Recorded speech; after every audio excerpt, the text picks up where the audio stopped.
Halo semuanya, selamat datang kembali di channel Lili Yulia Stuti, tempat di mana kita nggak cuma ngitung angka, tapi kita melihat bagaimana angka-angka itu membangun realitas di sekitar kita. Hari ini, saya mau ngejawab pertanyaan umum, buat apa sih belajar matematika? Kita akan membedah manfaat matriks, konsep garing di kelas, ternyata di tangan ilmuwan menjadi alat powerful dalam teknologi yang berkembang saat ini. Saya akan ajak kalian masuk ke dunia yang mungkin kalian habiskan berjam-jam di dalamnya setiap hari. Coba deh, siapa di sini yang suka main game? Entah itu yang open world kayak Genshin Impact atau GTA, atau yang kompetitif kayak Valorant dan Mobile Legends. Atau mungkin kalian suka nonton film Marvel yang isinya CGI semua. Pernah nggak sih kalian lagi asik main, terus kalian stop sebentar, muter kamera karakter kalian, ngeliat bayangan pohon yang bergerak sesuai arah matahari, ngeliat tekstur air yang realistis, dan mikir, gila, kok bisa ya?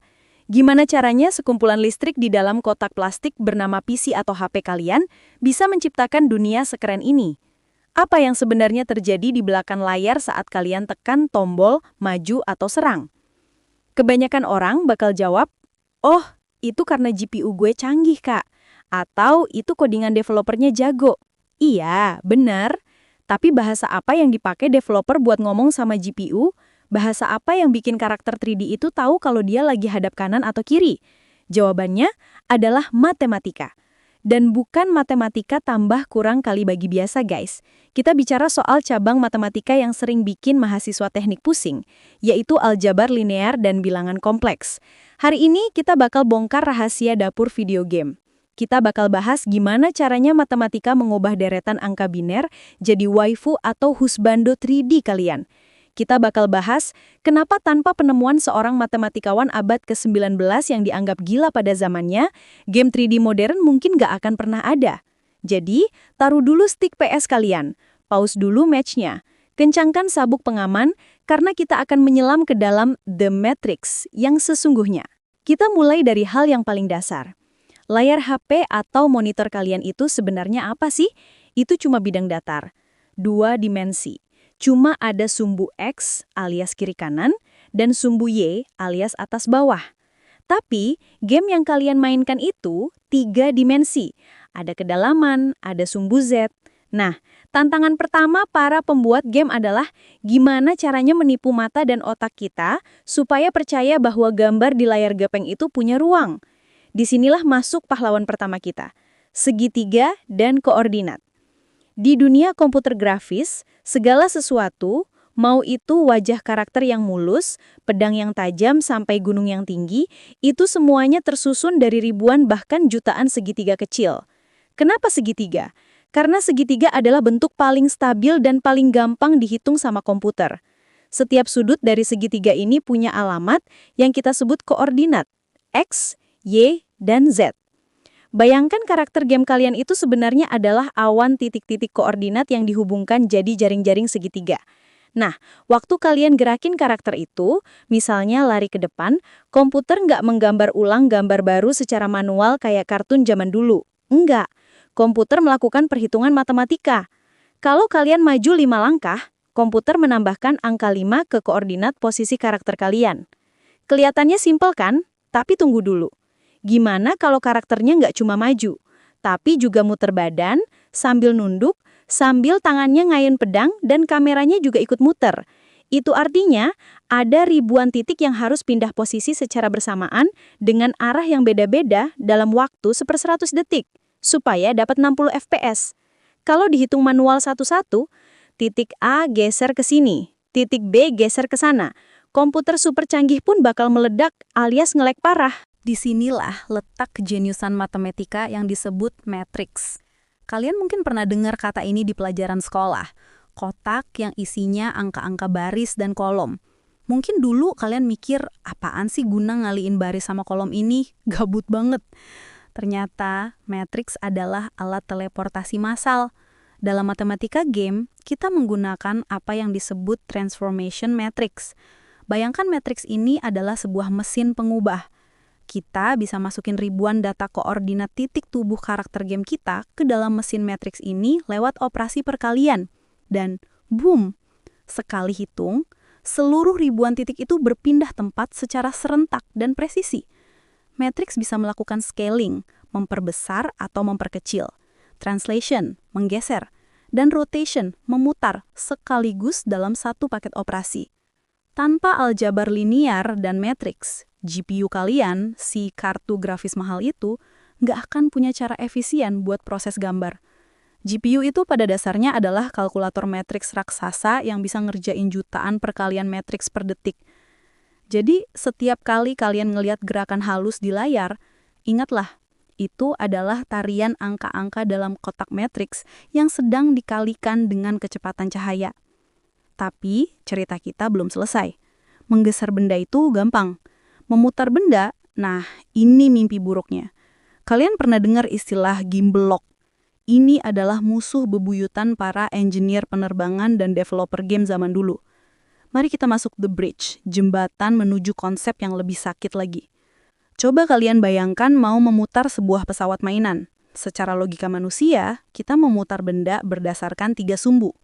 Pitch, ngangguk naik turun, yaw, geleng kiri kanan, dan roll, miring kiri kanan.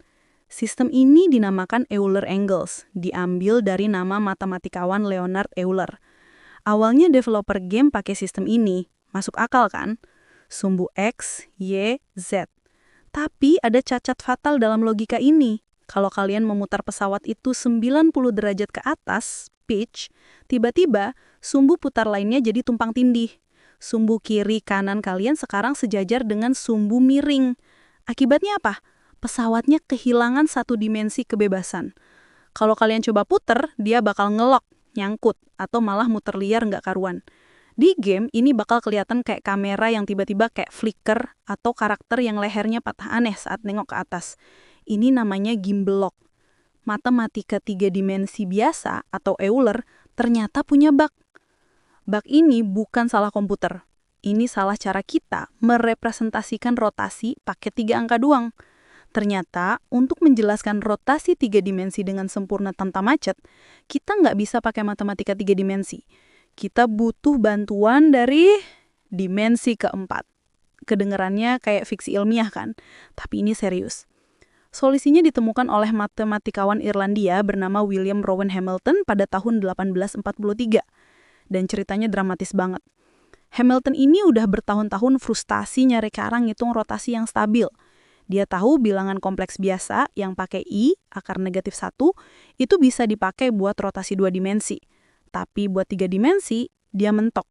Sampai suatu hari, dia lagi jalan-jalan sama istrinya di jembatan Brougham di Dublin. Tiba-tiba, aha moment itu datang. Dia sadar dia nggak bisa cuma nambah 1 angka. Dia harus nambah 3 angka imajiner. Saking takut lupa sama ide brilian yang barusan lewat di kepalanya, Hamilton langsung ngeluarin pisau lipat dan mengukir rumusnya di batu jembatan itu. Rumus itu berbunyi, I kuadrat sama dengan J kuadrat, sama dengan K kuadrat, sama dengan I kali J kali K, sama dengan negatif 1. Inilah kelahiran kuaternion. Kuaternion adalah sistem bilangan yang terdiri dari 4 bagian, 1 bilangan real dan 3 bilangan imajiner. I, J, K. 3 bilangan imajiner, buat apa? Logikanya gini teman-teman. Di dunia kuaternion, kita tidak merotasi benda berdasarkan sumbu X, Y, Z yang kaku. Kita menggunakan bola 4 dimensi atau hypersphere untuk menghitung orientasi. Agak susah dibayangin emang karena otak kita cuma didesain buat 3 dimensi. Tapi hasilnya ajaib. Dengan kuaternion, komputer bisa menghitung rotasi sehalus sutra. Nggak ada lagi gimbal lock, nggak ada lagi kamera yang nyangkut pas kalian nengok ke atas banget. Transisi antara 2 posisi jadi sangat smooth. Ini yang disebut SLIRP, Spherical Linear Interpolation. Kalau kalian main game bola kayak FIFA atau eFootball, perhatiin gerakan pemain yang lari terus tiba-tiba balik badan ngejar bola. Gerakan memutar yang luwes itu, yang nggak patah-patah, itu adalah hasil kerja kuaternion. Matematika yang ditemuin di jembatan tahun 18-an itu, yang waktu itu dianggap kayak kurang kerjaan dan terlalu abstrak, sekarang jadi tulang punggung industri game senilai ratusan miliar dolar. Ini ngasih kita pelajaran penting banget tentang the impact atau dampak matematika. Seringkali, matematikawan itu kayak penjelajah waktu. Mereka nemuin konsep, rumus, atau pola yang saat itu mungkin nggak ada gunanya buat kehidupan sehari-hari. Orang zaman Hamilton mungkin mikir, buat apa sih ngitung bilangan imajiner 4 dimensi? Mau belanja ke pasar juga nggak kepake. Tapi, matematikawan itu memuaskan rasa ingin tahu mereka. Mereka bermain dengan logika alam semesta, dan 100-200 tahun kemudian, ketika teknologi manusia akhirnya siap, rumus-rumus nggak guna itu tiba-tiba jadi harta karun.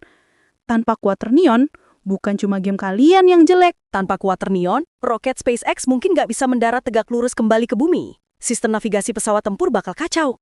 Robotika modern yang sendi-sendinya harus bergerak luas meniru manusia, semuanya pakai logika Quaternion. Bahkan, di HP kalian sekarang, ada sensor gyroscope yang mendeteksi kemiringan layar supaya bisa auto-rotate kan? Algoritma di balik sensor itu menggunakan Quaternion supaya HP kalian nggak bingung mana atas dan mana bawah. Matematika yang super abstrak itu sekarang ada di saku celana kalian. Jadi teman-teman, apa intinya? Matematika itu adalah bahasa pemrograman alam semesta. Para developer games, animator Pixar, insinyur roket, mereka semua adalah penyihir modern. Dan tongkat sihir mereka adalah matematika. Kalau kalian ngerasa matematika di sekolah itu membosankan atau cuma sekedar ngafalin rumus, coba ubah perspektifnya. Rumus-rumus itu adalah cheat code. Matrix adalah cheat code untuk memindahkan materi. Quaternion adalah cheat code untuk mengendalikan orientasi ruang. Kalkulus adalah cheat code untuk memprediksi perubahan. Ketika kalian menguasai matematika, kalian nggak cuma pinter ngitung duit kembalian. Kalian menguasai alat untuk membangun dunia baru. Kalian bisa menciptakan realita virtual. Kalian bisa menerbangkan manusia ke Mars. Kalian bisa menyembuhkan penyakit lewat pemodelan virus. Game yang kalian mainkan itu adalah bukti nyata bahwa matematika bisa menjadi sesuatu yang sangat indah, sangat visual, dan sangat menyenangkan. Itu adalah seni tingkat tinggi yang tersembunyi di balik piksel. Sebelum kita tutup, Lily mau kasih tantangan kecil. Nanti kalau kalian login game lagi, coba perhatiin satu gerakan kecil karakter kalian. Dan ingat, di balik gerakan jempol kalian itu, ada ribuan operasi matriks dan tarian bilangan imajiner yang bekerja dalam sunyi, memastikan pengalaman kalian sempurna. Jangan cuma jadi user, jadilah orang yang paham why-nya. Siapa tahu salah satu dari kalian yang dengerin ini nanti bakal jadi penemu Quaternion baru di masa depan yang bakal ngubah teknologi kita lagi. Terima kasih sudah mendengarkan Lily ngoceh soal matematika hari ini. Jangan lupa like, share ke teman mabar kalian biar mereka juga pinteran dikit. Dan subscribe buat konten mind-blowing lainnya. Saya Lily, keep learning, keep gaming, and see you in the next dimension. Bye!